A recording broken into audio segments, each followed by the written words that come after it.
Women can easily see how frightening men are to them because of the threat of physical abuse, but they do not see their own power to evoke shame. What women often interpret as withdrawn, uncaring men, for the most part, are men overwhelmed by criticism and unhappiness coming from their partners. Many women have no clue how critical and demeaning they are to their man. When confronted with their critical behavior, the most common reaction is disbelief. I'm just trying to make him a better person. That is more thoughtful, considerate, responsible, reliable, and so on.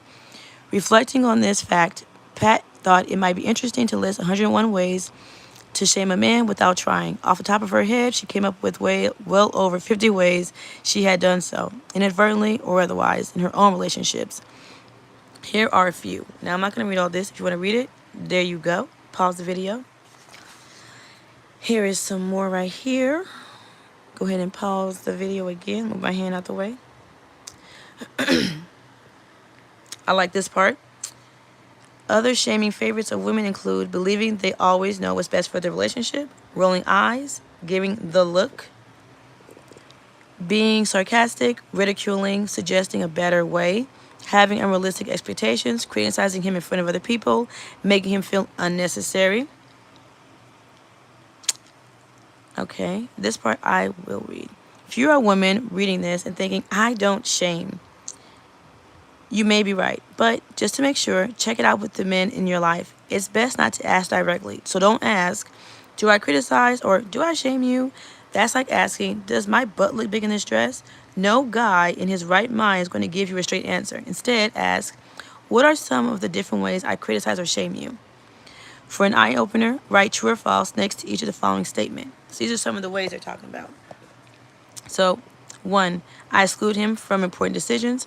2, I don't always give him a chance to help. 3, I correct things he says. 4, I question his judgment. 5, I give him unsolicited advice. 6, I suggest how he should feel. 7, I ignore his advice. 8, I imply that he's inadequate in certain areas. 9, I'm often in a bad mood. We've all been there. 10, I think that he should at least match my use of time and energy. 11, when he says I overreact, I think he just doesn't get it. 12, I ignore his needs that I think aren't important. Girl, we've all been there. 13, I focus on what I have instead, what I don't have instead of what I have. I'm going to say that again. I focus on what I don't have instead of what I have. That gets us into a lot of trouble. Why we do that? Okay. 14, I withhold praise because I think he doesn't really deserve it, or because I don't want him to get a big head. Man, tell me why. I don't want to stop the book and get you guys like thrown off. Tell me why somebody told me to do this. That was like the worst advice I got. One of the worst advice I got before I met my hubba bubba was they were like, never compliment a man, because if you compliment him, he'll get a big head. I was like, what? So for the longest time, every guy I was with, I never complimented him. I did not do that until my man now let me know, like, hey, I need that. I want that. And I saw that, like, how fruitful and useful it was for him to grow as a man more, too. You know? There's a lot of appreciation. Anyway, let me continue. That was just crazy advice. And I listened to it. Okay, 15. I use harsh tone to get through to him. I think, ladies, this is our thing right here. This is our thing right here. Okay, 16. Make sure you're focused. I pay more attention.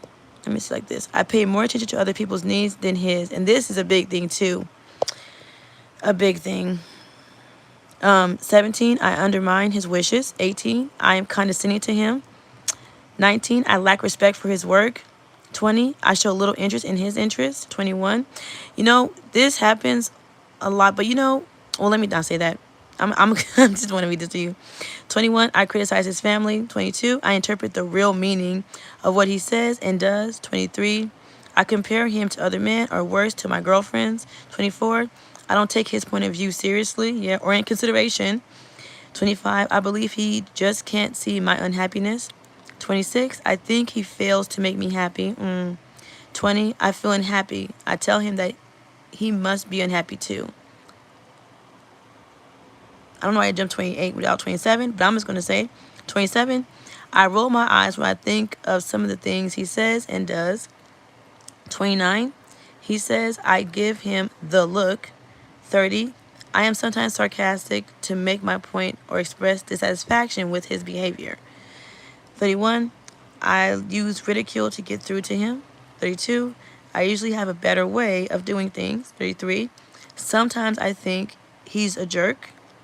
34, I have to tell him what he's doing wrong. 35, I tell him that he never helps me enough. 36, he can't handle my feelings. 37, I believe that this is his childhood or previous relationships. I believe that his childhood or previous relationships were different.